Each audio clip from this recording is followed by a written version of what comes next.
నేను మళ్ళీ 1 మంత్ తర్వాత వచ్చిన గ్రామానికి మళ్ళీ వచ్చాను. మీకు గుర్తుందో లేదో తెలియదు. 1 మంత్ బ్యాక్ తాతయ్య ఒక బాత్రూంలోనే తింటూ ఉన్న ఒక పర్సన్ని మీకు చూపించాను కదా. అయితే 1 మంత్ తర్వాత మళ్ళీ ఆ తాతయ్య గారి పరిస్థితి ఎలా ఉంది ఏంటి అనేది నేను సడన్ ఎంట్రీ ఇస్తున్నాను. నేను మందలించి వచ్చిన తర్వాత ఆయన పరిస్థితి బాగుందా బాగాలేదా ఎలా ఉంది, ఒకవేళ బాగాలేదు అంటే నెక్స్ట్ ఏం చేయాలి, బాగుందంటే తర్వాత ఏం చేయాలి అనేది ఆలోచిద్దాము. ఇప్పుడైతే నేను వెళ్ళిపోతున్నాను తాతయ్య గారి దగ్గరికి. రండి, ఆయన పరిస్థితి ఎలా ఉందో చూద్దాం.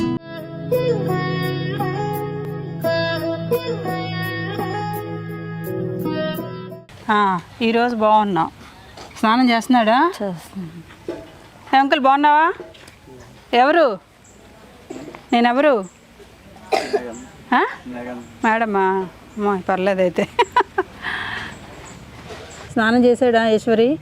నిజం చెప్పు. చేశారండి. మీరు వచ్చి స్నానం చేయించిన నుంచి మేడం ముందు కన్నా కాకుండా ఇప్పుడు బాగానే అటు ఇటు మసలడడం, బాత్రూమ్ గట్రా అది క్లీన్ చేసుకున్నారు, ఎండలో గట్రా బట్టలు అవి వేసుకున్నారు. తినడానికి అప్పుడు నేను తీసుకెళ్ళి ఇచ్చేదాన్ని, కానీ అలా అవసరం లేదు. ఇప్పుడు ఇతనే వస్తున్నారు ఇక్కడికి, వచ్చి తినడం వెళ్ళిపోవడం. నెక్స్ట్ అలా రోడ్డు మీదకి వెళ్తున్నారు. అలా మామూలుగా ఇతని వయసు ఉన్న వాళ్ళకి అలా పలకరించడం గట్రా అలా చేసి కాసేపు కూర్చుంటారు, ఆకలిస్తే తినేస్తారు, ఇంకా వెళ్ళిపోయి పడుకుంటున్నారు. మార్పు అయితే వచ్చింది. ఓకే, అంతా నీ పుణ్యమే. నాదే ఉందండి, మీరే చేశారు కదా. నేను వచ్చి చిన్నది ఏదో చేశాను, కానీ నువ్వు ఉన్నావన్న దీంతో స్నానం చేసి వస్తున్నాడు. అవునండి, చూడు బట్టలు కూడా ఇవాళ నీట్గా ఉన్నాయి. అది వరకు మురికి బట్టలతో ఉండేవాడు, ఇప్పుడు మంచిగా ఉతికిన బట్టలతో ఉన్నాడు.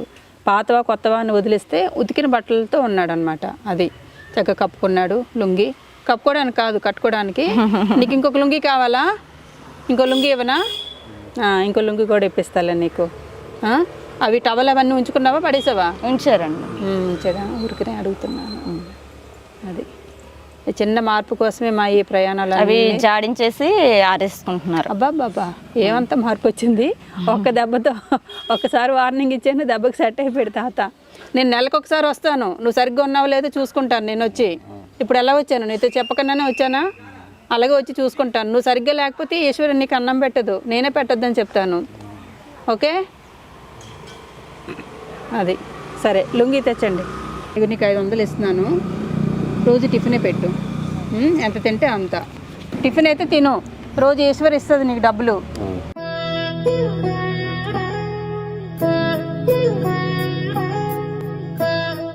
మొన్న టవల్ ఉంది కదా, ఇది కూడా లుంగి, ఎక్స్ట్రా లుంగి మళ్ళీనే.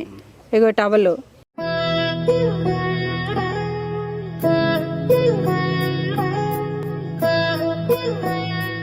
ఈశ్వరి, ఈయన భోజనానికి నువ్వు అడిగింది నేను ఇస్తున్నాను.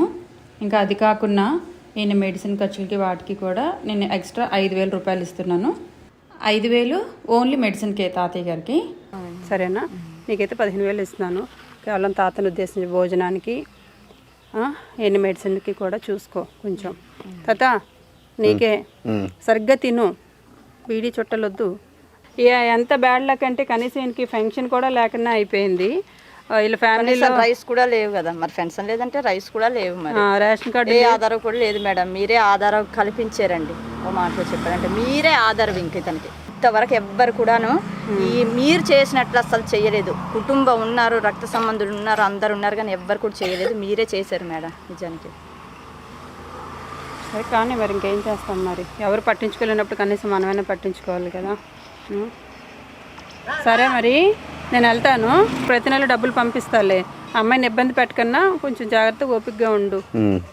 కడుపు నిండా అన్నం తిని, అంతకుమించి నీకు వేరే యాతన కూడా లేదు.